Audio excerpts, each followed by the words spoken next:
So ready. All right. Hello and welcome everyone to episode 98 of the GGG Podcast. I'm Paul, and as always, I am joined by my co-host Phil. We got a great show for you today. Lots of releases this week as October continues to roll along. We're going to be talking Arc Raiders Server Slam for the main topic, as well as some award shows that are coming out, some reactions to Pokémon Legends, ZA, and lots of other good stuff. So if you haven't already liked and subscribed to our podcast on YouTube, please do so. We'd really appreciate it. And if you're listening to the audio-only version on Spotify or Apple Podcasts, follow us over there as well. Phil, welcome to the show. How has your gaming week been? You've been at home. You've been chillaxing.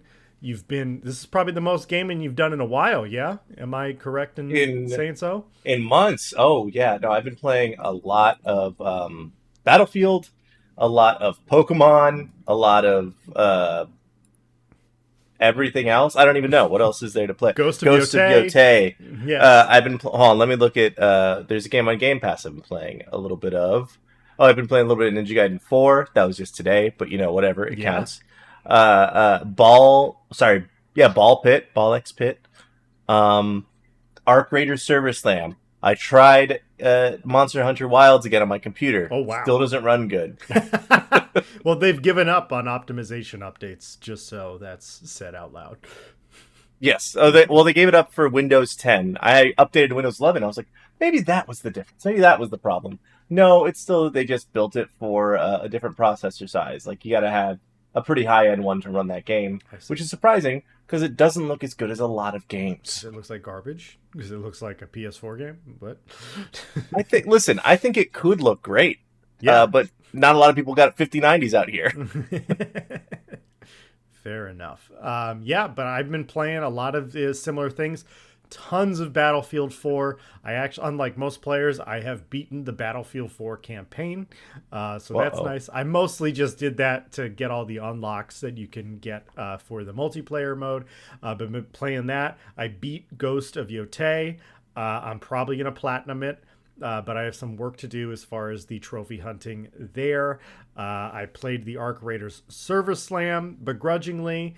That's pretty much been my rotation of games over this last week. It's been a great week for gaming. I'm happy it's October. We're getting all of these releases. So let's get right into what's coming out this week, and that is Vampire Masquerade Bloodlines 2. We've talked about this game before.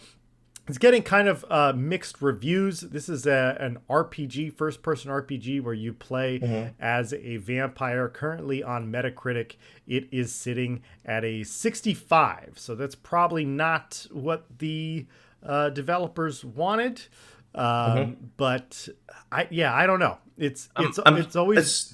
Go ahead. Oh, I played a lot of Vampire the Masquerade, like the original role-playing pen and paper game that this is derived from. Yes. Played a lot of Bloodlines, the original one. Yes. And that was more of like a Mass Effect or Dragon Age style RPG, where your decisions affect so much, and like you can really like change your build and do crazy things, like become completely invisible or turn into a dog and like, very infiltrate Dishonored situations. Like, yes. Yeah.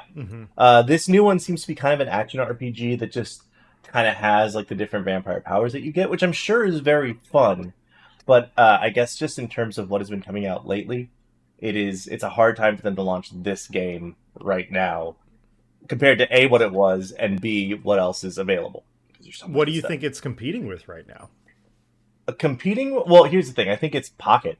It's not that, like, I think if you want to play an action RPG, you're going to play Ghost of Yotei. If you're on PlayStation. If you're on Xbox, you're probably just paying for Game Pass. But Ninja Gaiden 4 is like an action game that can scratch that itch. Like, there's just nothing that, like, if this was amazing, like, if this was even in the 8 range, I think it would be competing a little bit more in that space. But at a 6.5, I think most people are going to pass on it unless they love Anne Rice vampire stuff or love Vampire the Masquerade. Yeah, it does seem very, this is kind of a weird comparison, but just the first person action and everything like that kind of reminded me of Indiana Jones: The Great Circle. And I'm not sure how linear the game is, but that might be one of the problems that people are having with the game. It's just how linear the experience is, as opposed to having like the full creative tools at your fingertips at all times. So Yeah. So wish that game had done a little bit better. Maybe because it's October and Halloween is coming up, you'll just get some people who are like, I want a spooky game. This game has vampire in the title, and they pick it up. We'll see what happens. But yeah, not what the developers were hoping for. With Do you think a lot of people buy like themed games? I know that we're in the middle of the release, but do you think a lot of people are like, I want a spooky game in October? Because I feel like movies, yes. I feel like games, it's such a long-term investment. People are like, I don't know. I was more talking about like casuals gamers, who are like people who have a PlayStation, but are focused on other things. So I know that I've done that before in the past, and I don't really like spooky games, but I will man up and just be like, okay, it's October, let's do spooky things. Gotta do it. Let's do spooky things. Get in the spirit. All right, I'm on board. So yeah, pressing right along, Ninja Gaiden 4 has come out, and you actually played a little bit of it, Phil. What were your initial impressions? It's fun for sure. It's difficult, as was the old Ninja Gaiden games. Yeah. People will like run up and hit you in the back so often when you're fighting something else, and the camera doesn't do a lot to service that, but it definitely like feels like Ninja Gaiden. Although as I was playing it, I kept thinking, man, I should go play Ghost of Yotei. The fighting is so good in that, and this is just not my speed anymore. Madness. 12-year-old Phil would probably love this game. Yeah. Current 37-year-old Phil is kind of like, you know what? This is a fine one to just play a little bit of sometime. Yeah. Maybe I'll come back to it someday. Probably not. Totally. Yeah, I played the Ninja Gaidens back in the day. And yeah, this seems cool, but I just remember how difficult those games were, especially particular bosses and whatnot. So probably not a game I'm going to pick up. But getting pretty good reviews.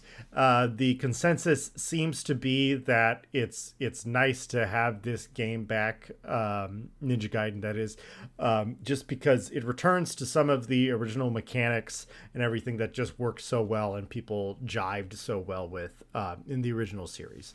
So it seems like a break for this series has served it well. And now it's back and doing well. I think it's sitting at an 82 on Metacritic right now, so good for them. Right. Yeah, it's good to see that one back. This might be a good one for Xbox, although I don't think it's only on Xbox. Is that the... No, it's available on everything. I think PC and PlayStation as well. Oopsies. Oopsies? What? Well, no, since it came to Game Pass, like, oh, maybe this is one of Xbox's OG joints. No. Just another third party. All right. It's hard to keep track of who they own. It's hard to keep track of who Microsoft owns anymore. Yes. Well, I mean, and some of the people they do own still make third party stuff. So, all right. Next up is Painkiller. This was a game that really has not been on my radar at all. Immediately upon seeing it, this is a first-person shooter. It's also a cooperative shooter if you want to play with a friend. It very much feels like Doom in the way it looks and in the way it feels. So if you were like, I love Doom, but I really wish I could play with a friend, Painkiller is probably your game. I mean, I think this is a little... I think it's good that it came out at such a distance away from Doom, but the combat looks really cool. It's made by Saber Interactive. You can tell that they're using the Space Marine 2 engine, so it looks really good. This is a game that I'd pick up on like a Steam sale or something like that. So looks cool. Especially if I had a friend to do this with, I'd check it out. But yeah, if you're into that heavy metal, blood and gore and slaying demons type of a vibe, if you're that type of gamer, this is probably the game for you. But because it's more low profile, we haven't gotten any reviews for it yet, so we don't exactly know how good it is. All right, next up on the list is Jurassic World Revolution 3.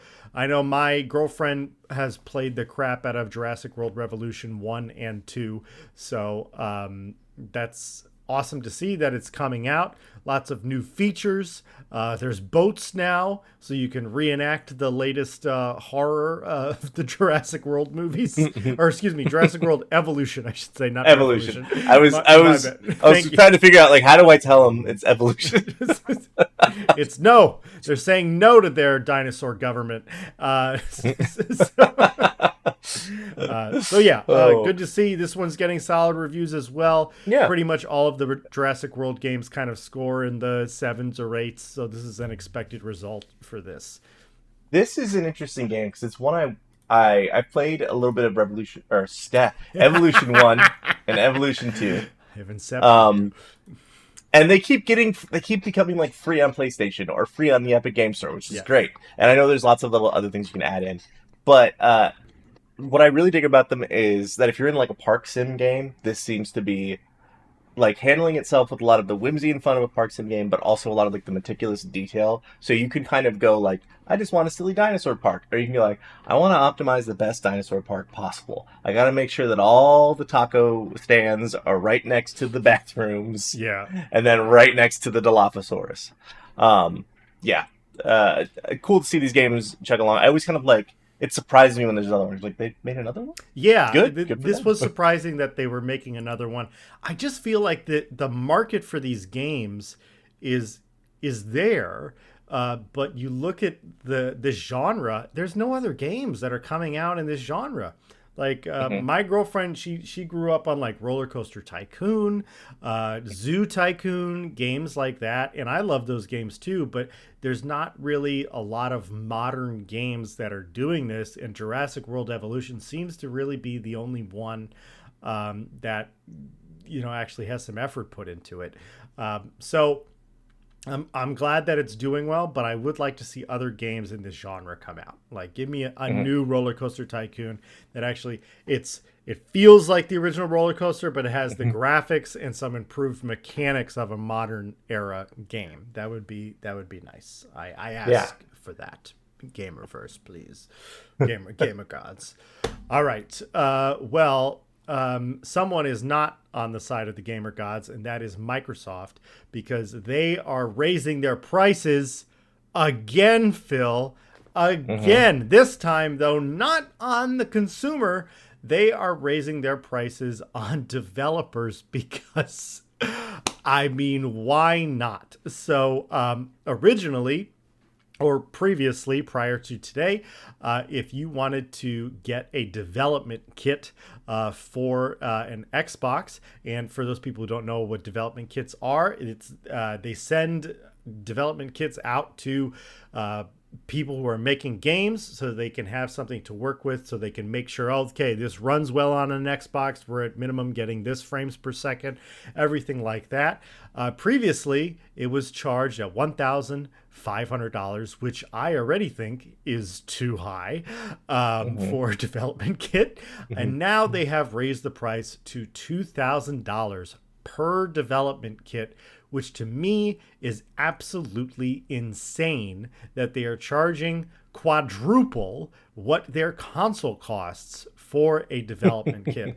And what I find most disturbing about this is that this doesn't seem like, okay, our costs have gone up, the development kit is going to cost a little bit more.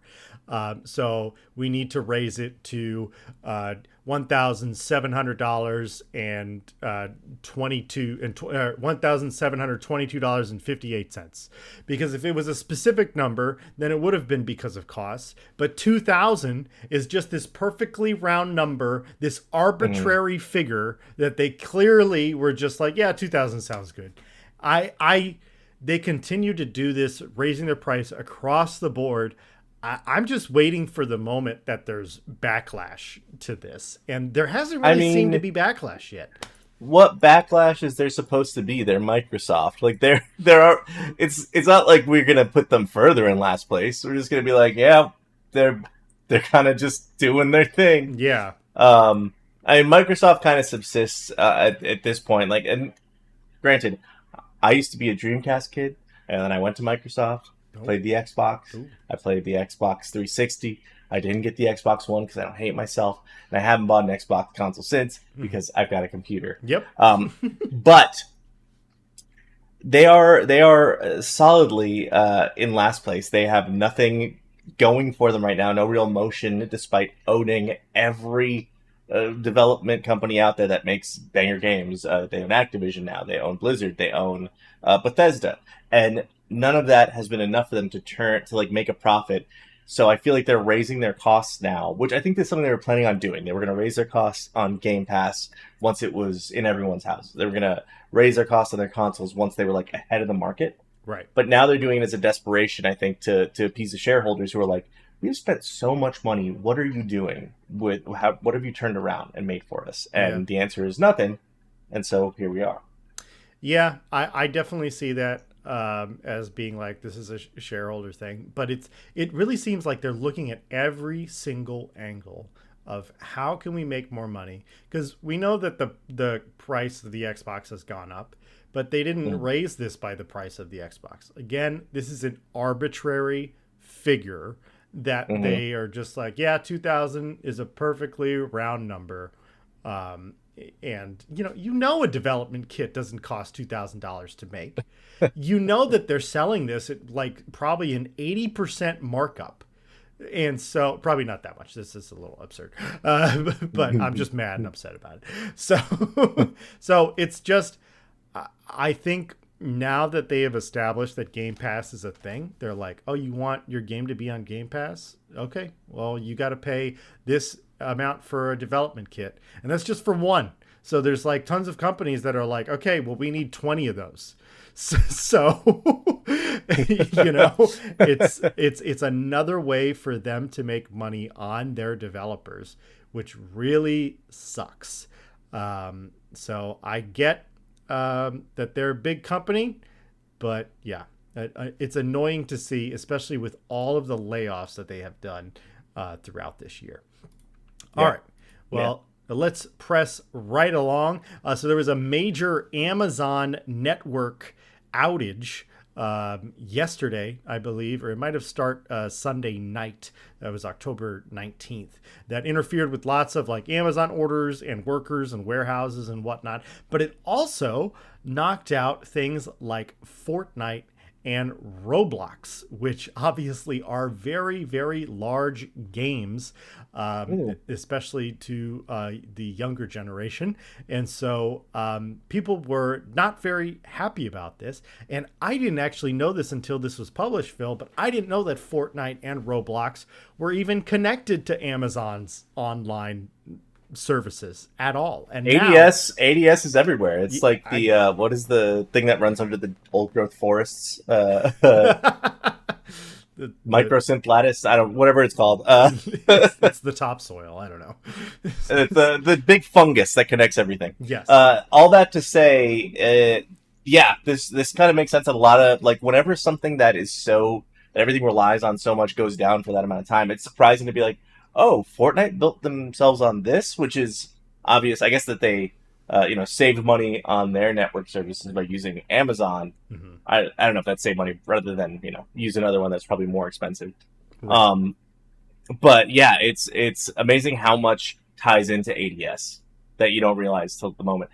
Roblox was down. I don't know what the kids were doing. I feel like if there was an increase in crime in the last 48 hours, we know why. Children. Yes. They were upset.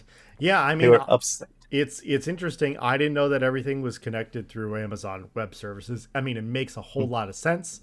Because, they are everywhere. Reports have been saying they have pushed out a security update to their servers, and everything is coming back online. It's Tuesday now, October 21st, when we're recording this. So they should be uploading, and everything should be back online, hopefully by now or by the end of the day.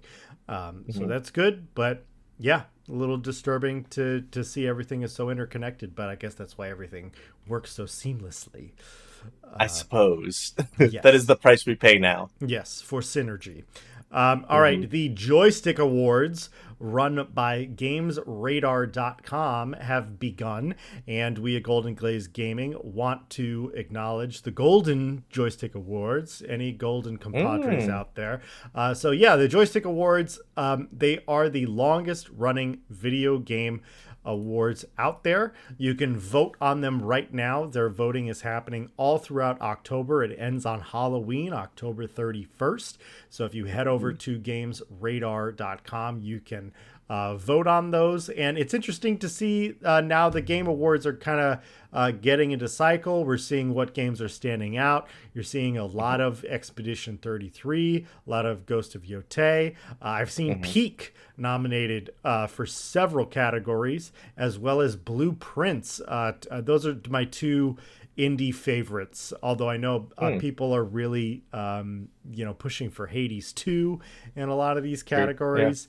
I actually picked up Hades 2 earlier not picked it up, but like started playing it again this last week, and I had a hard time getting back into it, so I might have to like start a new game or something. How much did you play previously? I played 7 hours of it previously.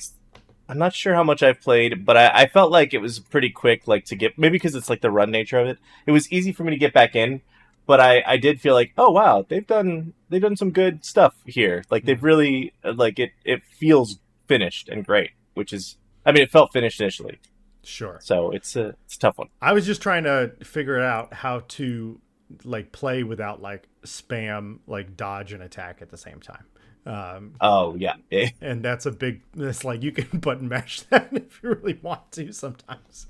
So she's a real different character than like Zagreus for me in Hades. Like it was my playstyle because you go in, you hit stuff, you dash out, you go in, you hit stuff, you dash out, you're constantly running. Yeah. She's a little bit more like you gotta time your stuff and you gotta do it from far away. Yeah, but you could do a lot of damage with her. So definitely I have unlocked most of the weapons, so I will get back to it before we officially vote on our games of the year. But yes, again, Golden Joystick Awards 2025 voting is live. If you're into that kind of thing, head over to Games Radar and submit your votes. Next up, Marvel Rivals is getting Marvel Zombies, a PvP mode. Oh my goodness! Thank God this is getting a PvP mode. Thank God it's getting a PvE mode. PvE. Sorry, excuse me. Thank you. A PvE mode. Thank God this is getting it. I felt like this game needed another mode that wasn't just like an event. Especially with all the money they're raking in. Like, you guys can afford to. I'm glad that you're putting in more characters, but get me more gameplay. That's what I was desperate for, and this might get me back online on Marvel Rivals, and I really haven't played over the last 2 months. There's some pretty cool stuff that they did with this too. In the trailer, they show the characters kind of like using extra special skills. Like Thor is throwing lightning bolts super fast. All the characters kind of like they can upgrade their attacks seemingly. Yeah, to do I lots saw like of damage. The Punisher, like just with his regular rifle, had like tons of bullets spraying and everything. Had like reflect shots and all that stuff. Yes. Seems pretty cool. So I'm excited to see like how those builds work out, and I really hope that this becomes something that they do more or like try to make long term in some capacity. But like give us a way to like play the game that doesn't necessarily feel bad, because I think we'll talk about this I'm sure at some point. Battlefield has a lot of feel bad in it. It does. Marvel Rivals can have a lot of feel bad in it depending on like what lobbies you get in. Yeah.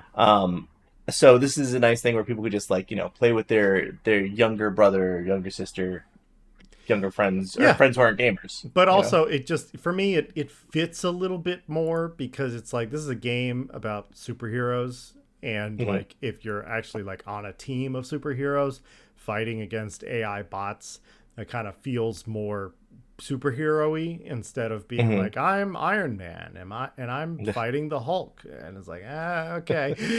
so yeah, I'm happy to see it. I hope that this mode does well, and I hope to see more of this stuff in the future as a permanent game mode and not excuse Bless me. You. Thank you. And not so much as just an event type thing. Yeah. So yeah. All right.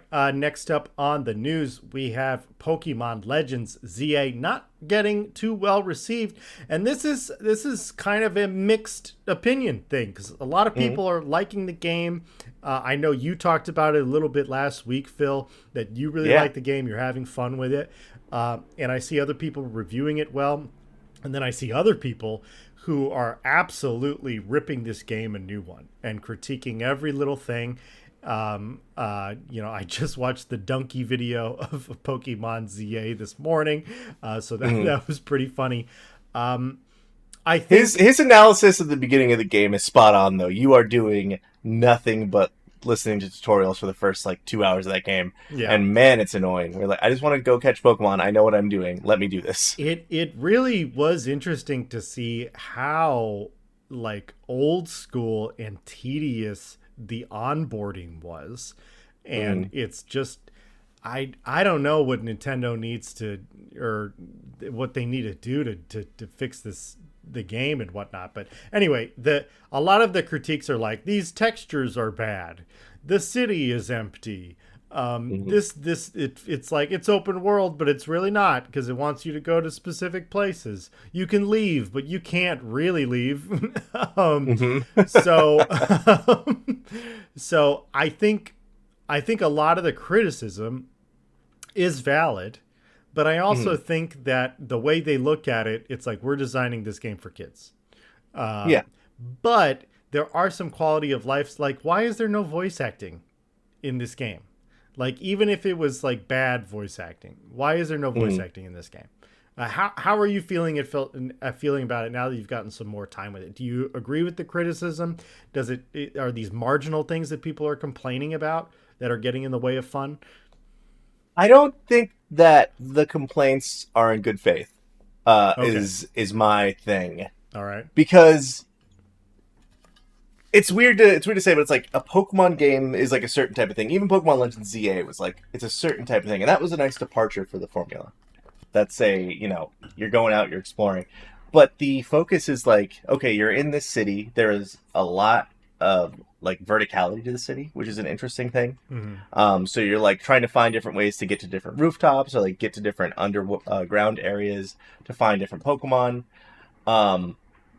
So I don't know, it's tough because, is it more than I expected from Pokemon? Yes, but I don't expect a lot from them. And I feel like for Pokemon, people who want there to be a Pokemon game that is as good looking as Pal World, with all of the different licensed Pokemon doing all their voice lines, doing all these things, it's just not going to happen because Pokemon is too big of a thing.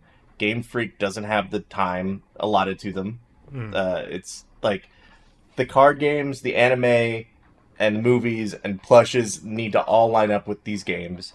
So yeah, I don't know. It's a weird thing because I'm listen, does it have its issues? Sure, but none of these are things that you would normally find in a Pokemon game. Right. There's not a series of buildings that you can just go into in most Pokemon games, especially when you're in this type of area. I don't know. It's an interesting thing. What would you give the game 1 out of 100 right now for just where you are in the game? I'd say an 87. Okay. That's pretty high B. That's pretty good. Yeah. If you like catching Pokemon, if you like, I feel like the story in this one is surprisingly good. Okay. In that I care about the character. I've come to grow to the core 4 or 5 characters that you interact with the most. I'm oh yeah, I actually kind of like these people. They have distinct personalities. The missions are pretty fun and silly. I don't know. I think it's been a pretty good Pokemon game. That said, I'm a fan of Pokemon games. I've been playing since Red and Blue. So no, I think that's a fair way to put it. I think if you love Pokemon, you're probably gonna have a great time with this game. If you're if you kind of like Pokemon, or maybe you used to, and you're coming back to it with less forgiving eyes, then you're probably not going to enjoy this game as much. So if you're a Pokemon lover, it's a good game. If not, or at least squint a little bit. It's as good as any of the new RPGs from very recent, what is, I don't know, there's one on Game Pass that I've seen and I'm oh yeah, this is your not Dragon Age, Dragon, what's the other, not Dragon Hunter, Dragon Wilds, no, No, it's like a very very Japanese games. Like they are very heavy on here are the characters. Here's like several hours of tutorial walking. Right. That's just part of the game that they make over there. Well, So how would you compare it to the Digimon game that you've been playing? similar, similar, where Similar. it's just a lot of talking in the beginning of the game. Like, Right. granted, in that game, they have some voice acting, which is pretty cool. Hmm. Um, but yeah, I think they're both doing good things differently. I think they're both probably around. Digimon, I'd probably give like an 8.5 right now, Okay. and I'd say this one's like an 8.7. Okay. All right. Cool. It's tough. It's tough. Right on. Fair enough. All right. Well, let's get into our main topic this week, which is the Arc Raiders Service Slam that took place this last weekend. So let me just start off with I downloaded it, I played it, I died pretty much immediately in my first match, and I was furious. I was so angry. I like stormed away, and I was like, "This is just like fuck, freaking Tarkov," and it's like I don't have the time for this. And my problem in general with extraction shooters, because this is very much what this is that you are always going to be against people who have more time than you. And the idea of losing all of your progress was very frustrating to me. I don't want to play a game for 2 or 3 hours and then come away and be like, oh, great, I got nothing done because I just got mugged and looted several times over. And that's not a video game experience that I enjoy. However, I did try again a little bit later with some convincing from Phil to try it again. And I played with a group and I had a much better time. And I did, as I dug through the menus and learned some of the systems and whatnot, I did realize that Embark did a very good job of trying to like, hey, here's free loadouts you can take so you don't have to feel like you're losing all your stuff. Or here's Scrappy the Rooster, and he's going to just give you basic resources that you need every time you play a match. And so there does seem to be a lot of quality of life in that regard that lessens the blow when you get mugged and looted. So that made the game tolerable and fun for me. So I'm coming back off of my hatred for the game. What were your initial impressions with it, playing it this weekend, Phil?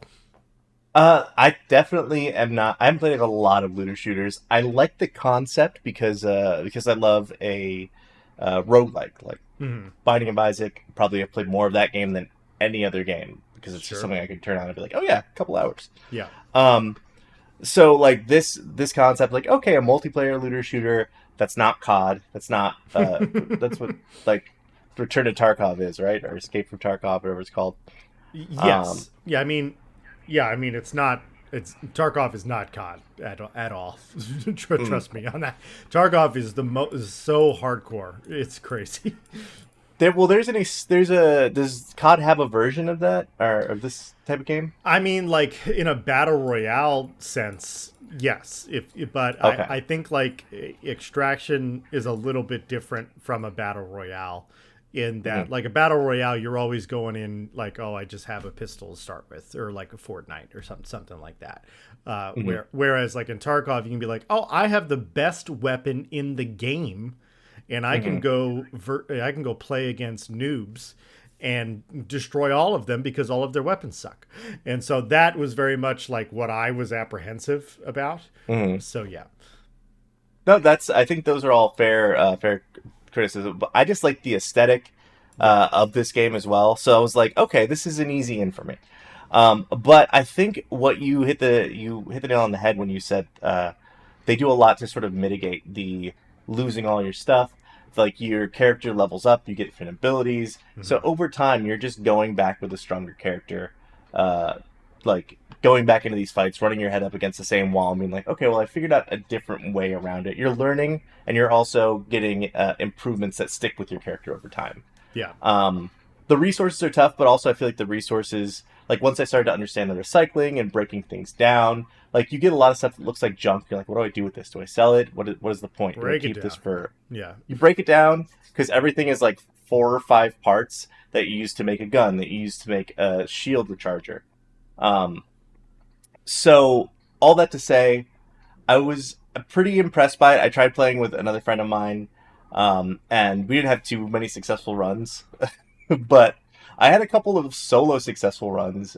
My favorite story of which is like I got some really cool stuff. I found a dead guy and some purple gear on him. I was like, okay, cool. And I got to the elevator to escape. There was like a minute left, and I hear shooting, and I see a drone like fighting some dude. So I pulled up my like long range rifle and I shot the drone down. And as he walked around, I like put my gun away and hit the "don't shoot" emote. Mm-hmm.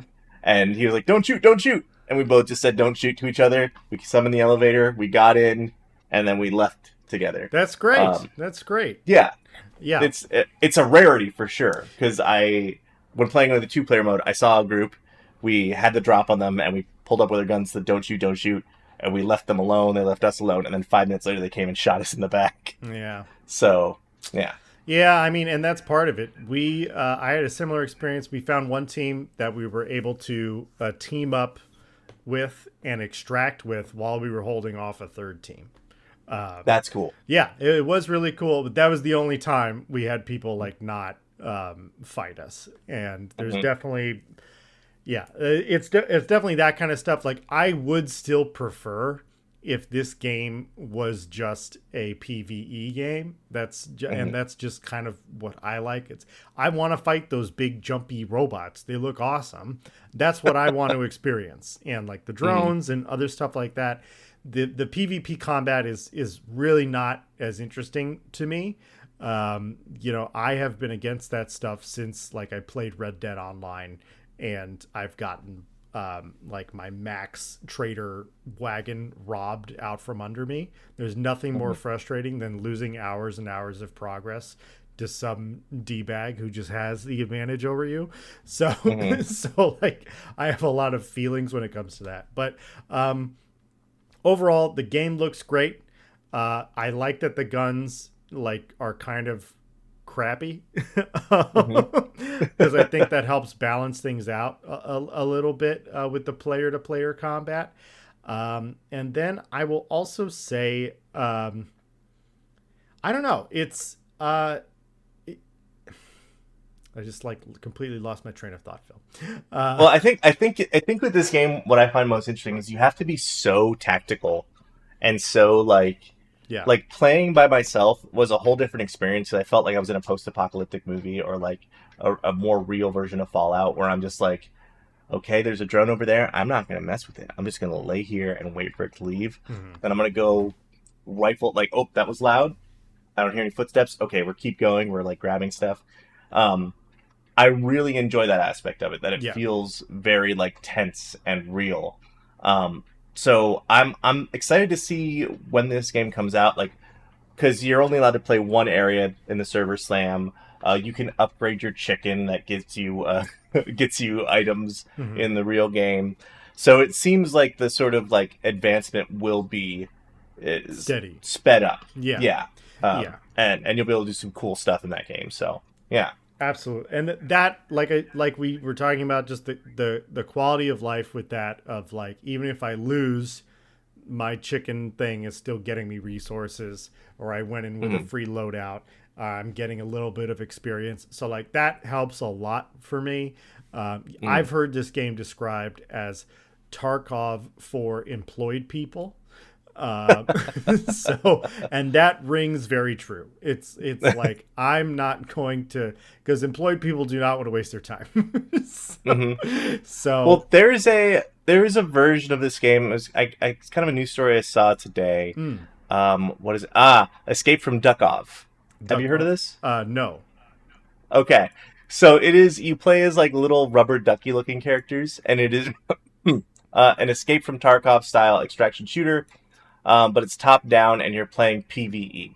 Oh, okay. So like you're going around and getting resources and like trying to survive and then trying to extract, but you're not playing against other real people. You're playing against little bot ducks. Oh, okay. That's cool. It's overwhelmingly positive on Steam with 1,200 reviews. Yeah. So seems like this is probably a lot of people played Arc Raiders like, I like this, but I don't want to deal with the douchebags. Yeah. So it might be good for me. So Hmm. so yeah. Awesome. Well, I think although I was tentative, I think we're both kind of excited for this game now coming out at the end of the month. I believe it comes out on Yeah. Halloween, October 31st. I'll be busy that day, but What if I told you it came out the 30th? Would you be busy that day? does it come out the 30th? I think it comes out the 30th, so we could awesome. squat up a little bit. We'll see. I'll see if I'm working. But yeah, Okay. if it does come out that day, I think this is a Helldivers price launch at $40, and if you want some extra stuff, it's $60, I believe, on Steam or something like that. Do you know what actually comes with the souped up edition, Phil? While we're talking, take a look at it right now because I just saw it on my Steam page. Here we go. So in the souped up edition, you get nothing. It's the deluxe edition. You get the Lucky Bundle, the Bruiser Bundle, the Astro Bundle, and everything that's like clothing and like styles that your character gets. Okay. Valenti outfit, a Pathfinder backpack, a blanket roll. It seemed most of these blanket roll backpack attachment, lip scar facial cosmetic, cowboy scrappy outfit and body type, finger gun rapid fire emote, and then 2,400 Raider tokens. So it seems like that is the main advantage. This is the Raider tokens? Yeah, the rest is just outfit stuff. Yeah, and I think the Raider tokens are what you use to buy like other cosmetic items. Sure. So. Okay. Cool. Yeah. Very, very cool. All right. Well, happily surprised with that game, at least for me. We'll be looking forward to that. But yeah, that's going to do it for episode 98 of the GGG podcast. Quick episode this week. Lots of releases. I'm excited for the month to keep on rolling on. And two more episodes until 100, Phil. Wow, we're so grown up. Yes, so grown up. So grown up. I appreciate it. All right, everybody, that's going to do it. If you enjoyed our podcast, we encourage you to like and subscribe to our YouTube channel. And if you're listening to the audio-only version on Apple Podcasts or Spotify or anywhere else, please follow us over there as well. Have a great gaming week. Hope everybody's taking it easy, and hope you do the same, Phil. Thank you. You too, buddy. Aww. Let's go have a good Battlefield match sometime soon. One where it doesn't immediately end. People on the roofs. Yes. Oh, Battlefield. Oh, and for Battlefield is getting a map update next week. So, oh, wow. New map, and I think a couple new weapons as well for people playing Battlefield 6 right now. All right, that's the end of the news. Goodbye, everybody. Peace out. Peace.